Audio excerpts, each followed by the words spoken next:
Encore une fois, rebelote. Après de fortes menaces, des échanges avec Israël, des frappes contre l'énergie iranienne, Donald Trump a soudainement annulé les attaques, déclarant que les États-Unis et l'Iran étaient presque parvenus à un accord sur le nucléaire, pour laquelle toute cette guerre a été lancée. Et voici une menace concrète. Après que la semaine dernière, le Premier ministre israélien Benjamin Netanyahou ait effectué une visite officielle à Washington, des fuites d'informations sont apparues, indiquant que les États-Unis et Israël préparaient l'une des frappes les plus puissantes de toute la guerre contre les infrastructures énergétiques de l'Iran. Cela pourrait arriver dans les prochains jours. Mais dès lundi matin, les parties ont de nouveau parlé de négociations. Mais il y a des différences ici. Donald Trump affirme qu'il mène des négociations avec l'Iran. Les responsables iraniens démentent cela et disent qu'ils n'ont aucun dialogue avec les Américains. Mais nous avons déjà vécu cela plusieurs fois depuis le début de cette guerre. C'est-à-dire que Trump menace d'une frappe sans précédent, puis il reparle de négociations, et les Iraniens rejettent tout à nouveau. Mais en quoi la situation actuelle est-elle différente de toutes les autres, de toutes les précédentes ? Et en réalité, il y a vraiment une différence cette fois-ci. Donc dire que tout va se répéter comme avant, ce ne serait pas tout à fait approprié. Dans cet épisode, nous allons donc analyser ce qui s'est passé cette fois-ci et pourquoi les experts ont soudain vu des raisons d'être optimistes alors que le pétrole recommence à baisser. Je m'appelle Alexei Pesci. Discutons ensemble de ce sujet. Mais avant de commencer, je vous demande de vous abonner à cette chaîne YouTube. Nous approchons la barre des 300 000 abonnés.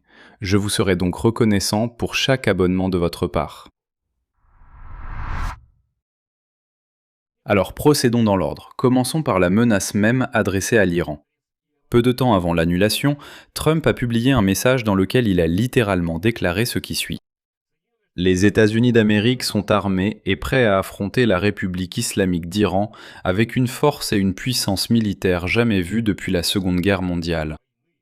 Selon le média Axios, il s'agissait précisément d'une frappe contre les éléments de base du réseau électrique et des infrastructures de l'Iran, autrement dit, non contre des cibles militaires, mais l'infrastructure énergétique civile. C'est la menace que Trump brandit à chaque fois qu'il veut essayer de négocier avec les Iraniens. Mais comme toujours, quelques minutes plus tard, le même Donald Trump fait un virage brusque à 180 degrés. Donald Trump écrit, je cite, « Nous venons tout juste de recevoir une demande de l'Iran et d'autres pays du Moyen-Orient de s'abstenir de toute attaque, car les paramètres de l'accord nucléaire ont déjà été convenus. Sur la base de cette demande, j'ai accepté pour le bien futur du monde, et en conséquence, de la survie d'un Iran prospère et réussi, d'annuler l'attaque à condition que nous puissions conclure rapidement un accord. » Et donc selon ces propos, cet accord doit inclure, je cite, « l'ouverture immédiate, totale, hystérique et absolue du détroit d'Ormuz, ainsi que la fin de la menace nucléaire de l'Iran. » Eh bien ça sonne bien, comme toujours, mais en réalité il est peu probable que l'Iran accepte de céder le détroit d'Ormuz sans condition. Ce n'est pas pour rien qu'ils font traîner les choses aussi longtemps. Mais ce qui est certain, c'est qu'on sait exactement qui était derrière ce revirement de Donald Trump. Parce qu'auparavant, souvenez-vous, Donald Trump affirmait toujours que quelqu'un de la région lui avait demandé de s'arrêter, que, en réalité, lui-même n'annulait jamais les attaques contre l'Iran. Chaque fois, quelqu'un le lui demandait, mais plus tard, personne ne pouvait le confirmer. Il disait tout le temps « ce sont les monarchies du Golfe Persique qui m'ont demandé ». Ensuite, aucune monarchie ne confirmait cela. Ou alors il disait « ce sont les Iraniens qui m'ont demandé, ils m'ont supplié, s'il te plaît, fais une pause, parlons ».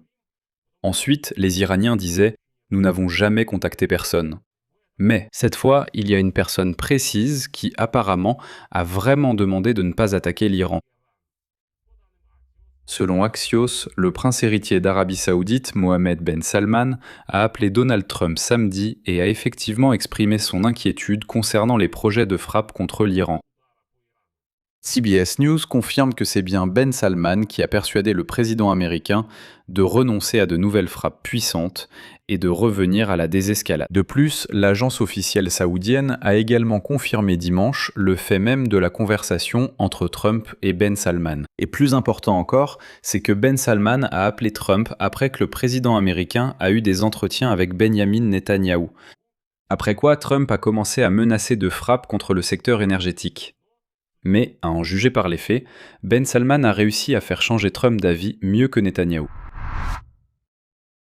Dans le même temps, du côté iranien, un avertissement sévère a été lancé le même jour. En particulier, le ministre iranien des Affaires étrangères, Abbas Rakchi, s'adressant à son homologue saoudien, le prince Faisal Ben Farhan, a déclaré, je cite, « Toute action hostile de la part des États-Unis d'Amérique ou d'Israël, ou la participation ou l'assistance des pays de la région à de telles actions, recevra une réponse ferme et proportionnée de la part des puissantes forces armées iraniennes. » Et voilà qu'un jour plus tard, déjà le 3 août, Trump a précisé les détails. Il a déclaré que les négociations avec l'Iran commenceraient aujourd'hui, lundi, et que cela, je cite, sauverait de nombreuses vies. Selon lui, il existe déjà un certain accord concernant le détroit d'Ormuz, et il compte également sur un accord concernant la question nucléaire, la dénucléarisation de l'Iran. Et ensuite, la citation clé de Donald Trump, « Je préférerais conclure un accord, je n'aime pas tuer des gens ». Dans le même temps, il a souligné que les forces armées américaines pouvaient à tout moment reprendre des actions contre l'Iran si cela s'avérait nécessaire. Mais c'est ensuite que commence tout ce qu'il y a de plus intéressant et de plus révélateur pour comprendre ce qui se passe réellement. Le porte-parole officiel du ministère des Affaires étrangères iranien, Ismail Baghaei, a en fait réfuté aujourd'hui même, le 3 août, toutes les déclarations de Donald Trump. Il a déclaré à la télévision iranienne ce qui suit, je cite, « À l'heure actuelle, nous n'avons aucune négociation avec les États-Unis d'Amérique. » Selon lui, le seul dialogue que Téhéran mène actuellement, ce sont des négociations avec Oman, et elles concernent exclusivement la création d'une route sûre pour la navigation à travers le détroit d'Ormuz, et cela en échange d'une compensation financière. Baghaei a précisé un détail qui explique beaucoup de choses. Le 3 août, selon lui, le chef de la diplomatie iranienne, Abbas Araghchi, part en fait en pèlerinage, et les autres membres de l'équipe de négociation se trouvent en Iran. Donc, comme vous le comprenez, physiquement, aucune délégation iranienne ne se rend quelque part aux États-Unis. Ni la délégation américaine n'est attendue à Téhéran, ni ailleurs sur un territoire neutre. Personne ne se déplace, mais pour Trump, les négociations ont déjà repris aujourd'hui. Voici la phrase finale de Baghaei. « La situation dans le détroit d'Ormuz ne changera pas tant que les États-Unis poursuivront leur agression et leur blocus, ce qui est très important. Le prix du pétrole montre à quel point cette incertitude est réelle. En particulier, le prix du pétrole Brent, qui la semaine dernière a brièvement dépassé $100 le baril, pour la première fois depuis mai, lundi, après la déclaration de Trump, a chuté brusquement de plus de 8%, passant sous la barre des $89. À un moment donné, il est même descendu sous les $83. Mais dès que Téhéran a publiquement démenti l'existence de négociations, le prix du pétrole est reparti à la hausse. Autrement dit, le marché réagit littéralement en ce moment à chaque déclaration contradictoire des deux parties. Maintenant, pourquoi ce n'est pas un cas isolé où Trump menace puis annule, mais bien un schéma récurrent?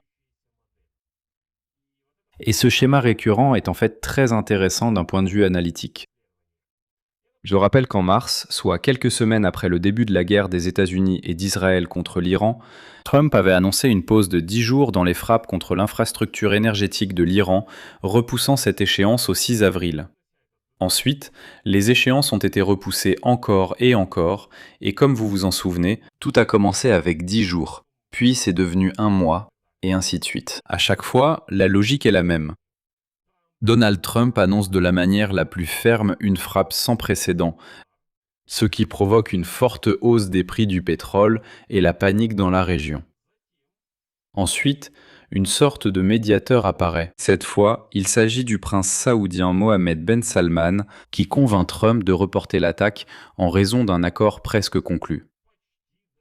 Ensuite, la partie iranienne soit ne confirme pas l'existence de cet accord, soit le dément directement. Remarque importante dans ce contexte. Vous avez compris le schéma?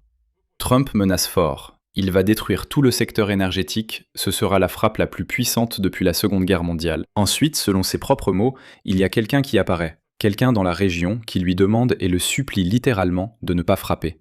Et il dit « Bon, d'accord, je ne frapperai pas ». Ah, et ensuite, l'Iran réplique « Il n'y a aucun accord. De quoi parle-t-on » Et donc, aujourd'hui, il s'est avéré que les géants du pétrole ont annoncé des bénéfices records sur fond de guerre avec l'Iran.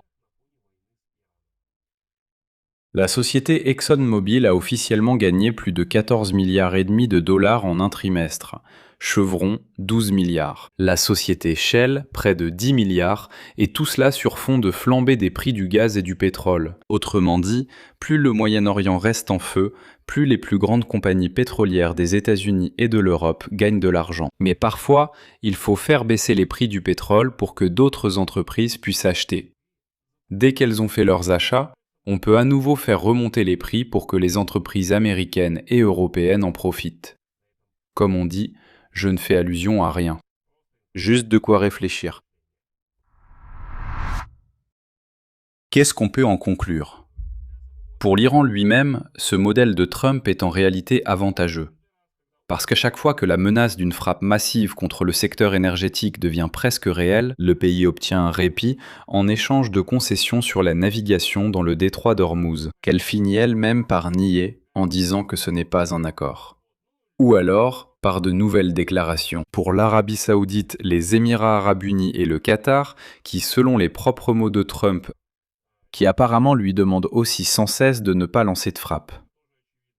Frapper l'infrastructure énergétique de l'Iran risquerait de provoquer une vaste crise régionale, et des frappes contre leurs propres installations pétrolières et gazières, ce que les monarques du Golfe Persique veulent absolument éviter. Pour Trump lui-même, l'annulation de la frappe lui permet à la fois de paraître fort, qui, comme il l'a dit, était prête pour une attaque sans précédent depuis la Seconde Guerre mondiale, et en même temps comme un pacificateur ayant négocié une désescalade. Cependant, le véritable prix de cette position reste inconnu, car aucune des parties n'a présenté d'accord écrit. Et donc, à en juger par la récurrence de ce schéma, le cycle menace, levée de la menace, démenti, se répétera à nouveau dans quelques jours ou semaines si les négociations n'aboutissent pas une fois de plus. D'un autre côté, si la pression de l'Arabie Saoudite et des autres monarchies du Golfe s'avère durable, et non pas un simple événement ponctuel, cela peut réellement freiner l'escalade militaire pour une période plus longue. Mais comme vous le voyez, dans aucun des scénarios, je ne dis que la guerre va certainement se terminer. En résumé, Trump, comme il l'a dit, a annulé l'une des frappes les plus dures de toute l'histoire de la guerre. En citant la demande de l'Iran, des monarchies régionales, les paramètres de l'accord sur le détroit d'Ormuz et l'harmonisation nucléaire. L'Iran n'a pas confirmé publiquement cet accord et un représentant du ministère iranien des Affaires étrangères a même affirmé qu'il n'y avait aucune négociation avec les États-Unis. Le prix du pétrole réagit à chacune de ces déclarations contradictoires. Et, comme vous vous en souvenez, ce n'est pas la première fois que la menace d'une attaque massive est remplacée par l'annonce de négociations sans résultat concret visible.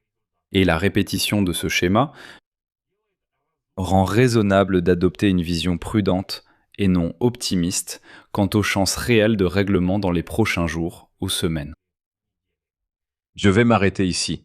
Donnez votre avis et vos conclusions dans les commentaires sous cette vidéo. Abonnez-vous à la chaîne, activez la cloche et n'oubliez pas de mettre un like. Si vous souhaitez soutenir le travail de cette chaîne YouTube, je vous en serai reconnaissant. Vous pouvez le faire en faisant un don financier via les liens et coordonnées dans la description de cette vidéo. C'est tout pour aujourd'hui, prenez soin de vous, au revoir à tous.